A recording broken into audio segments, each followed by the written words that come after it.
ठाकुर जी इतनी व्याकुल भरी दृष्टि से देख रहे हैं उस फल बेचने वाली को कि कहीं चली ना जाए, वहां से पहले मैं जाके आते फल ले लूं। ठाकुर जी के उस रूप को देखते ही वो फल बेचने वाली वहीं रुक गई, देखने लगी सुंदर से ठाकुर जी। ठाकुर जी बाके सामने जाके खड़े हो गए, उसने अपने फल की डलिया नीचे रखी।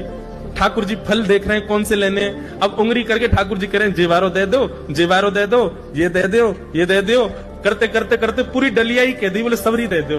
गोपी बोली अरे लाला ये सब ऐसे ही ले जाएगो, कछु देगो ना मुकू। अरे ऐसे ना मिलो करे, कछु देनो पड़े, चल कछु दे मुकू तभी मिलेगी ये। ठाकुर जी बोले तो फिर रो काई क्यों रही है, मैं ऐसे थोड़ी लेके जाऊंगा, नंद बाबा को ला लाऊं, मेरी सभी संपत्ति है, मैं अपनी संपत्ति में से कछु हिस्सा तो दूंगा तब पल लेके जाऊंगा। अच्छा दियो, कहा देगो संपत्ति में।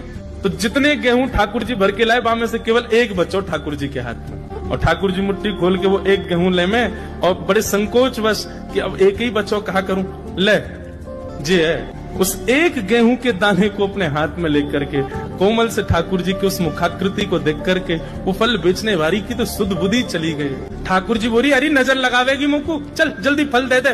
बोले फल दे तो दूं, लेके कैसे जाओगे, 4 आम के बराबर के तो तुम स्वयं हो, एक आम के ऊपर एक ऐसे 4 खड़े कर दूं तो इतने बड़े तो तुम खुद ही हो, कैसे लेके जाओगे। ठाकुर जी बोले बड़ी चिंता। तभी गोपी ने कहा अच्छा आओ मैं दूं, और ठाकुर जी के कछु फल तो कमरिया में बांध दिए, कछु पामन में बांध दिए, कछु हाथन में बाजू बंद बना के बांध दिए, कछु गरे में लटकाई दी, और ऐसे ठाकुर जी मटकते भये, उछलते भये, और बड़ो श्रम है रोए, उठा नहीं पा रहे पाम को, इतना भारी है कि वो पाम खिसक खिसक करके नंद भवन की ओर जा रहे हैं। उस रूप को जब उस फल बेचने वाली ने देखा, उसने अपनी फल की डलिया उठाई, और फल की डलिया उठा करके जब सिर पर रखी तो आगे चलते हुए नेत्र बंद हो गए।